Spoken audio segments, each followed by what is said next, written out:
Vídeo Pesquisas e Tratamento para Stargardt e ABCA4, com doutora Juliana Maria Ferraz Salum.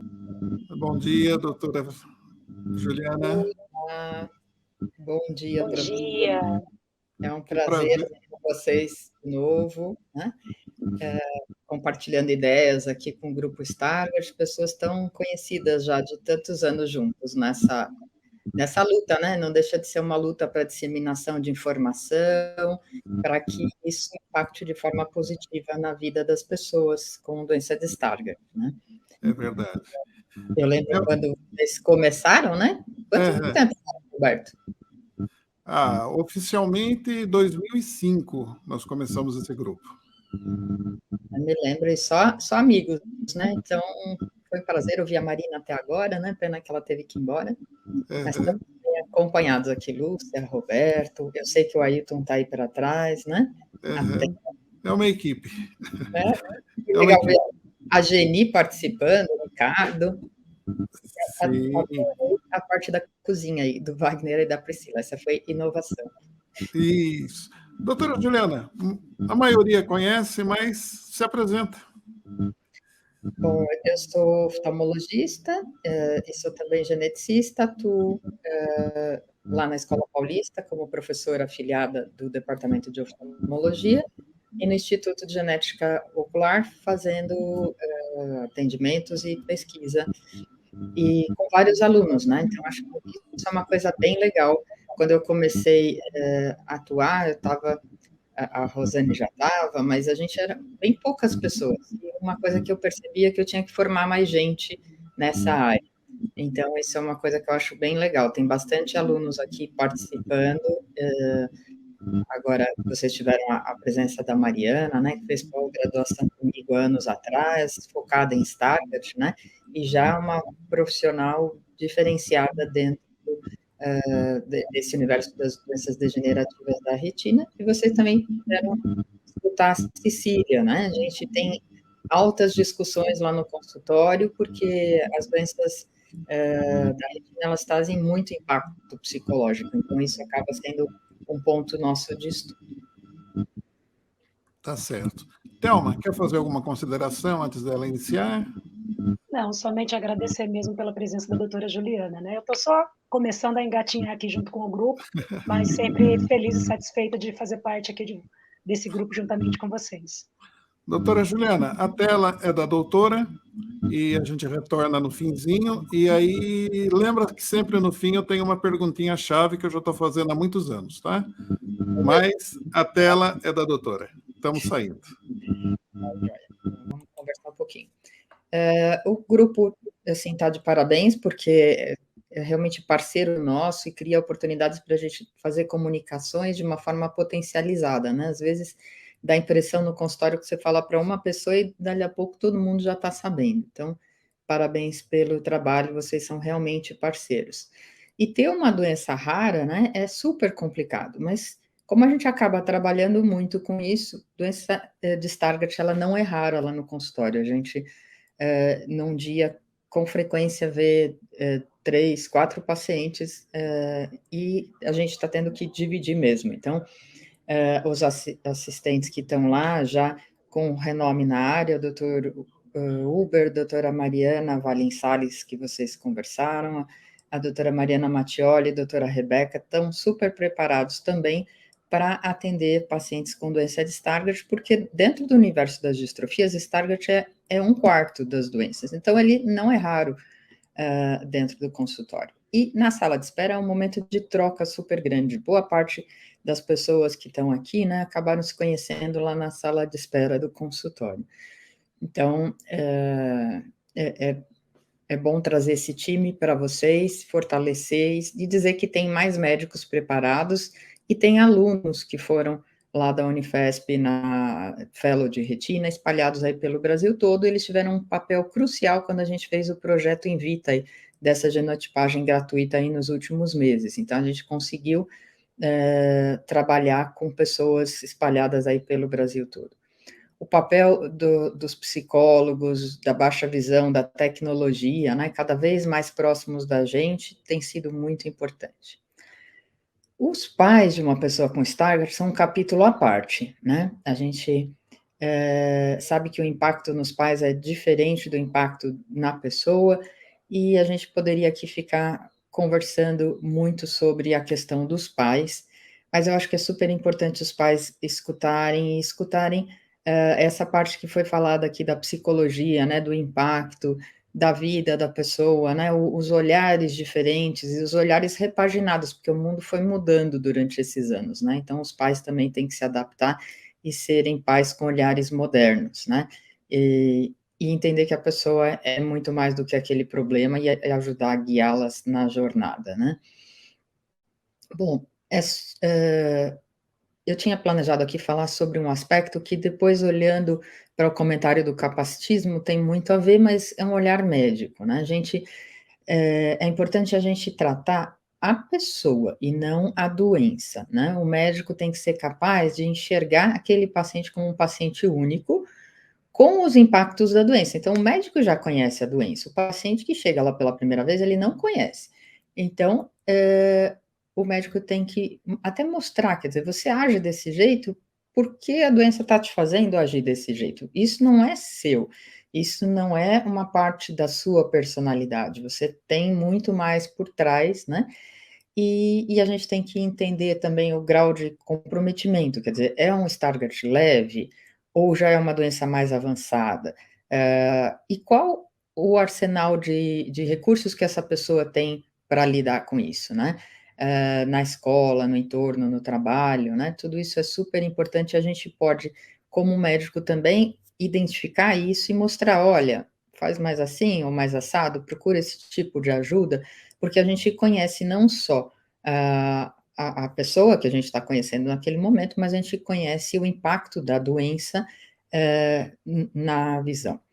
E o fundo de olho, como a doutora Mariana falou no começo, pode ser variado, pode ser um fundus flavimaculatus, pode ser uma atrofia já causada por uma doença, uma distrofia de cones mais avançada, uma distrofia de cones e bastonetes, mas cada vez mais é importante a gente saber qual é o gene por trás, tá?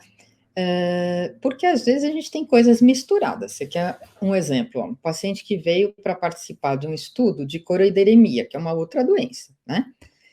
Ele tinha uma doença avançada, mas fez o teste genético, a gente estava crente que ia achar um gene da coroideremia, de repente, ABCA4, tá?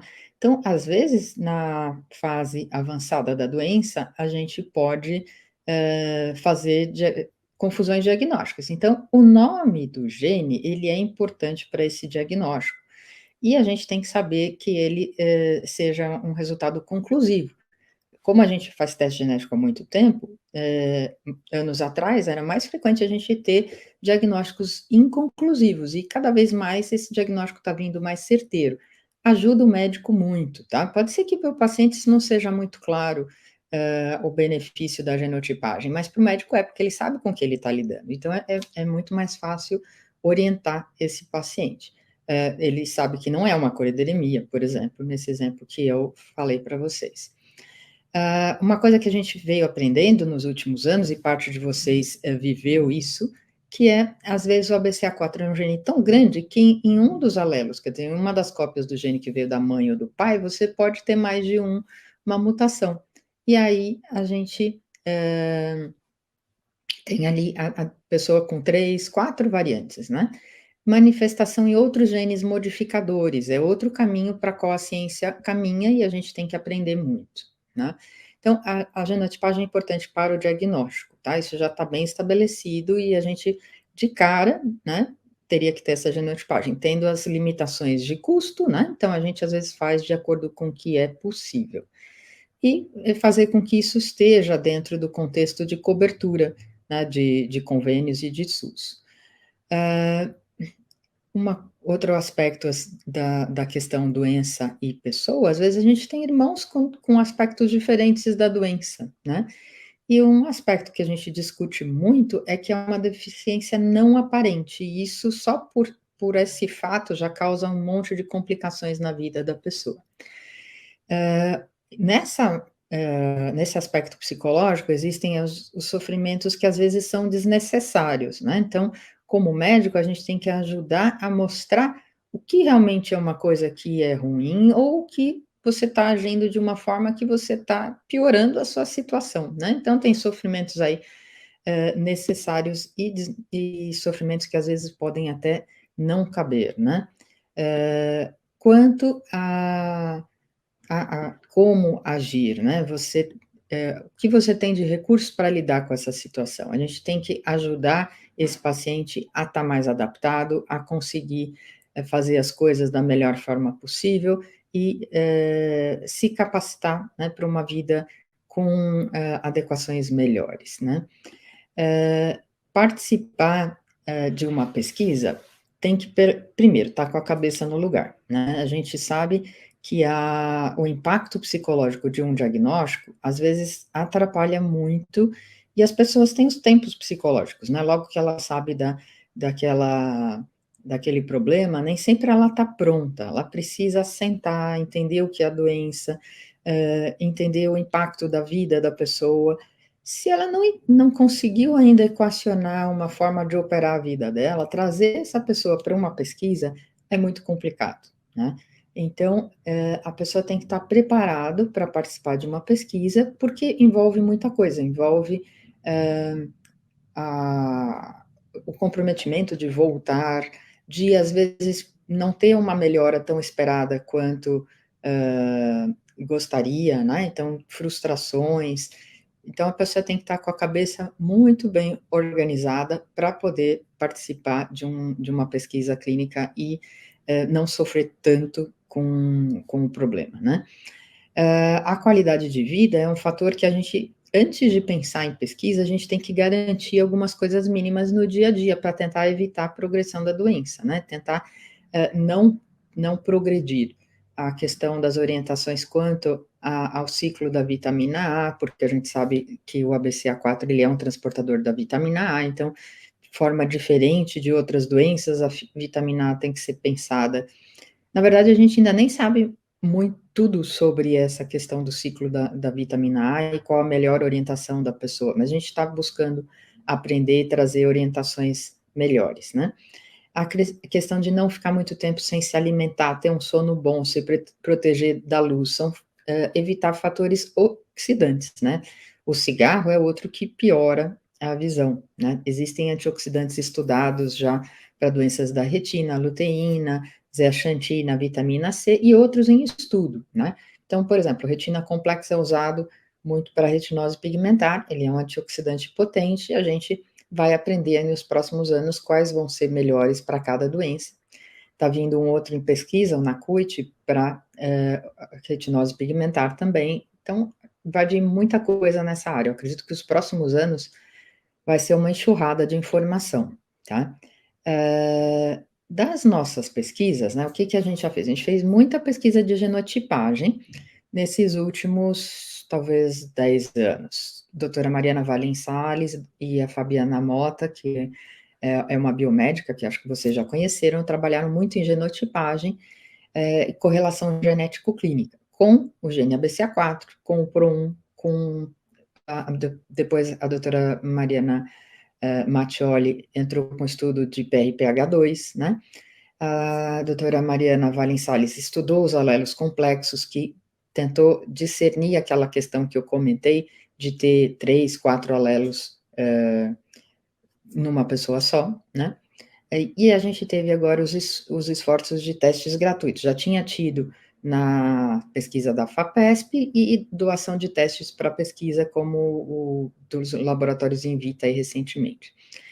Dentro dessa linha de pesquisa de genotipagem, a gente escreveu a diretriz da MB para tentar melhorar o acesso das pessoas aos testes genéticos para as distrofias de retina, para os convênios e para o SUS. Ainda é uma luta aí.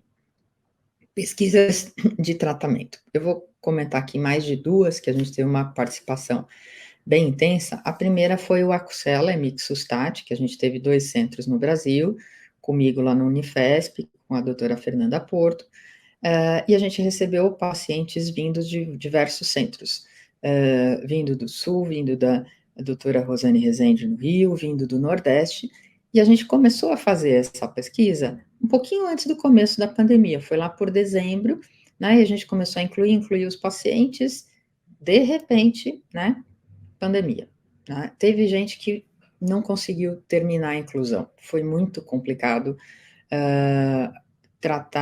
fazer uma pesquisa e ter que ter todos os retornos e os follow-ups dos pacientes no meio da pandemia. No resultado de primeiros 3 meses, ninguém conseguia voltar para o centro de pesquisa, porque todas as viagens estavam bloqueadas, né? Foi exatamente aquele momento do lockdown. Com 6 meses, a gente começou a conseguir essas pessoas de volta com esforços enormes, tá? Então, imagina você ser um paciente de pesquisa no meio da pandemia, né? Olha que complicado. Mas foi indo, várias fases da pandemia, conseguimos terminar. Então, toda a informação de utilização dessa medicação terminou na metade do ano. Nesse momento, o patrocinador, que é um laboratório japonês, junto com os centros americanos, estão fazendo a análise dos dados. A primeira análise, ela não se mostrou, assim, muito diferente no grupo que tomou a medicação com o grupo que não tinha tomado a medicação. Depois, em análise de subgrupos, parece que existe diferença. Então, isso ainda não tem uma resposta final para a gente saber se vai virar uma medicação ou não, mas está exatamente nesse ponto. Acredito que não deva demorar muito para a gente ter uma noção de se a FDA vai aprovar essa medicação ou não. Como o laboratório japonês, acredito que na sequência deva ter aí alguma análise pelo regulatório japonês, talvez a gente siga aí na sequência dos centros de avaliação dessa tecnologia, né? Então, tá nesse ponto. Vamos torcer, né? Não adianta a gente querer prever coisas, em pesquisa não é assim que funciona, às vezes a gente acha que vai, depois não vai, ou vice-versa, então temos que esperar. E o outro estudo que eu queria comentar é o da terapia celular, tá? Que até alguns de vocês que estão aqui participaram, que era o estudo que a gente fez lá na Unifesp de célula-tronco. É um estudo que fazia uma cirurgia exatamente igual à terapia do Luxturna, tá? Então, até para fazer o Luxturna, o aprendizado que a gente teve com o estudo de terapia celular ajudou, tá? Você vê que a gente estuda para uma coisa e usa para outra, e depois volta o conhecimento da outra para a primeira, né? É um constante desenvolvimento da ciência na área. Então, qual a melhor célula? Acho que a célula que a gente usou foi uma célula muito boa, né? A gente aprendeu como cultivar essas células. A gente teve muito problema porque a gente estava adiante do tempo, tá? A gente não tinha ainda uma regulamentação formal de qual era o setup de um centro para fazer esse tipo de pesquisa, a regulamentação saiu depois. Então, a gente foi muito criticado, isso atrasou a nossa publicação do trabalho. Hoje em dia a gente já sabe qual é essa regulamentação, a gente já está mais preparado, né? Mas é o problema da gente estar na vanguarda, né? Às vezes o Brasil não estava preparado ainda para isso. Vou dizer para vocês que a pesquisa já está online, né? Ela foi aceita e vai sair na revista Retina, e o Retina ela faz umas publicações um pouco antes do lançamento da parte escrita. Então, no site da Retina já está disponível, vou falar para vocês aqui já sobre como encontrar, tá? O informe consente, ele é super importante para uma pesquisa, tá? Então, ele é onde diz tudo o que vai ser feito e o paciente tem que consentir. É uma doação pessoal participar dessas pesquisas e um comprometimento muito grande. Então, agradeço aqui publicamente os 2 grupos que participaram dessas 2 pesquisas com a gente, né? Fora as pesquisas de genotipagem. Então, é um comprometimento muito grande, todos os retornos. Imagina fazer as viagens no meio da pandemia, vocês não podem imaginar o que foi isso, tá? Então, realmente, os pacientes foram parceiros e o grupo de pacientes, ele foi muito apoiador disso. Então, olha a vantagem da gente ter esse grupo de pacientes, tá? Bom, falando para vocês sobre como encontrar o paper da terapia celular, eu vou falar o nome em inglês, depois eu passo para vocês o link exato, tá? Mas teria que digitar Transplantation of Subretinal Stem Cells Derived Retinal Pigmented Epithelium for Stargardt Disease, a Phase 1 Clinical Trial, tá? O Dr. Rodrigo Brant foi o primeiro autor do paper, eu sou uma das autoras, foi um time fantástico que atuou junto. Tem um número DOI que eu vou passar para vocês, e esse número ajuda a gente a encontrar, né? Recentemente, eu examinei uma das pessoas que participou da terapia. Ó, Roberto está de volta aqui, meu tempo aqui está próximo de se esgotar. Só um pouquinho. A terapia celular, numa das pessoas que participou, o olho que não recebeu a terapia, ele continua com uma área de atrofia central. O outro olho, a gente consegue ver uma repovoação de epitélio pigmentado. Então, existe uma pigmentação granular da área central. E esse olho tratado tem uma visão que piorou menos do que o olho não tratado, tá? Então, isso me deixou muito impressionado. Foi difícil a gente avaliar esses pacientes, mas eu acho que assim, a terapia celular, ela longe da ponta, mas eu acho que ficou bem claro que isso é um caminho real, que a gente tem que investir mais nessa área. O que a gente aprendeu com a Turna ajudou muito a trazer informação de volta para essa técnica, e vamos ver se a gente consegue, ou outros laboratórios que atuam dessa linha, tem um grupo na Califórnia muito forte, né? Se isso venha a ser alguma coisa de utilidade realmente prática. Obviamente, depende da fase da doença que a pessoa está. Não é uma terapia que se aplica a quem está na fase inicial da doença. Né? E o que mais, né? O que mais está acontecendo de terapia? Estudos de história natural para ELOVE-L4 e o pessoal do PROM1 ELOVE-L4 pergunta o que tem para mim, já que eu não sou ABCA4. Questões relacionadas à glicose e ao metabolismo das células. Tem alguns laboratórios indo para essa área de sobrevida celular por esse estado nutricional de aporte de glicose.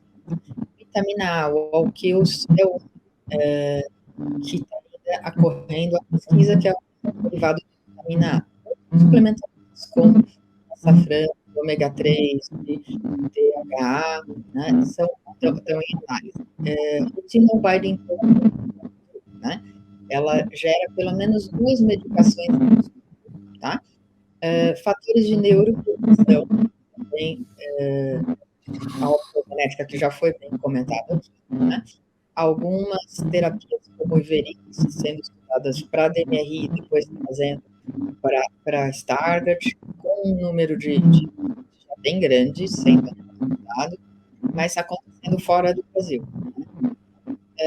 Outras terapias celulares e tem questões sobre estresse oxidativo. E terapia, não só aquela primeira, que teve uma dificuldade com a infecção com lentivírus, porque conseguiu carregar muito efetivamente o ABCA4, mas agora uma outra terapia se preparando para ir para a fase em pesquisa, onde divide o gene ABCA4 em 2 vetores adenovírus, que a gente sabe que transfectam mais, então, sendo utilizados, preparados para utilização em pacientes. O futuro, a gente não tem bola, vai dar certo, o que não vai dar, mas cada vez a quantidade de coisas, de pesquisas aí sendo trazidas, sendo estudadas, mostra para a gente que a gente vai ter que atuar em time, porque é muita coisa acontecendo.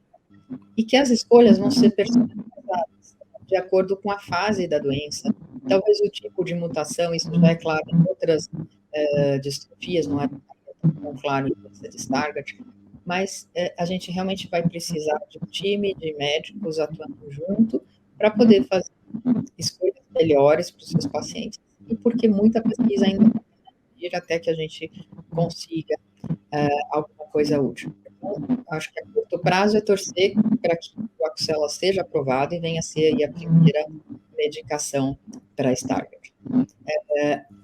Eu ressalto para vocês que, da mesma forma que o Stargardt Connect, ele traz informação para o paciente, mas vejam que eles também vão buscar recursos fora de recursos de órgãos fomentadores para ajudar na pesquisa. Então, incentivo ao grupo Stargardt também atuar nessa área, fazer ações sociais, corridas, bazares, shows, para tentar a ajudar a gente a trazer mais recursos para a pesquisa. Estou sempre parceira de vocês, né? A oportunidade de conversar. Obrigada. Tá joia, doutora Juliana. Parabéns, muito obrigado mais uma vez, né? Alguma consideração, alguma pergunta? Bom, falei tanto que eu acho que é continuar junto, né? A gente tem muito que ganhar estando junto. Então, parabéns pelo trabalho de vocês. Vamos seguir, que a gente, olhando para trás, a gente já está muito melhor do que a gente era no conhecimento científico. Às vezes demora para chegar. E a gente é igual futebol, vale a bola na rede, né? E a gente ainda não está com a bola na rede, a gente está só jogando a bola no meio de campo ali. Mas a gente vai fazer gol já já. Tá? Obrigada. Tá certo. Eu também acredito nisso, né? Assim, a gente não pode perder a esperança, porque as coisas estão acontecendo, nem sempre na velocidade que a gente gostaria, mas as coisas estão acontecendo. Então, assim, é super importante a gente alinhar a nossa perspectiva enquanto paciente, junto com as pesquisas que vêm acontecendo, né? Mas não perder a esperança em relação ao futuro bem próximo. Tá joia. Elmar, você está com um pequeno problema de áudio e eu vou tirar você. Você está interferindo aqui, tá? Dá uma olhadinha aí, você deve estar com algum problema de microfone. Doutora Juliana, uma pergunta com relação aos testes genéticos gratuitos. Existe alguma previsão de reiniciar esses testes gratuitos? Não. Não, eles não vão reiniciar. O laboratório que fez aquele programa, ele saiu do Brasil, então, por aquela via, não vai acontecer. A gente teve um trabalho aí de tentar baratear os testes, né? Como é que foi feito isso? Ajudando vários laboratórios a terem o teste disponível, né? Então, é uma forma de você, com uma concorrência aí de mercado, fazer com que os preços acabem sendo mais acessíveis e com facilidades de pagamento também foram negociadas em vários laboratórios. Então, está melhor do que já foi, né? Quando a gente começou a fazer teste genético, chegava a custar uns 14 mil reais, hoje você faz um teste por menos de 2 mil reais. Então, melhorou muito, né? Ainda é muito caro, mas esse é o panorama no particular, né? Mas alguns convênios já pagam, né? Mediante você escrever lá um relatório e pedir, de vez em quando a gente consegue laboratórios que pagam, até porque os testes já estão presentes em redes de laboratórios permeadas aí pelo Brasil todo. Então, já se torna uma coisa mais difundida, e com isso, acho que o acesso vai melhorando. A gente tem agora um projeto acontecendo no SUS, que a gente consegue teste genético pelo SUS, lá na Unifesp. É um projeto bem grande, só que como é um projeto muito grande, de várias áreas, fica muito diluído o que vai para oftalmologia, o que vai para genética, o que vai para neuro, né? A gente tem que dividir com todo mundo. Mas, de novo, é uma forma de permear esse teste pelo SUS e, quem sabe, ele se enraiza e se consolida e o paciente tem acesso a isso. Eu acredito que isso deva acontecer nos próximos anos. Tá ok, doutora Juliana. Depois a doutora passa por escrito aquele endereço para consultar a matéria da terapia celular. Isso. Que já estamos aguardando há um tempinho isso daí, né? Uhum. Ainda não é a última versão, mas eles colocam ali a head of print, quer dizer, antes de estar impresso, eles já liberam alguma coisa no site. Tá ok. Bom, doutora Juliana, uma última oportunidade aí nesse seminário, palavras finais e agradeço mais uma vez. Eu é que agradeço, Roberto. Tá bom. É um prazer estar com vocês. Tchau, tchau. Tchau, tchau.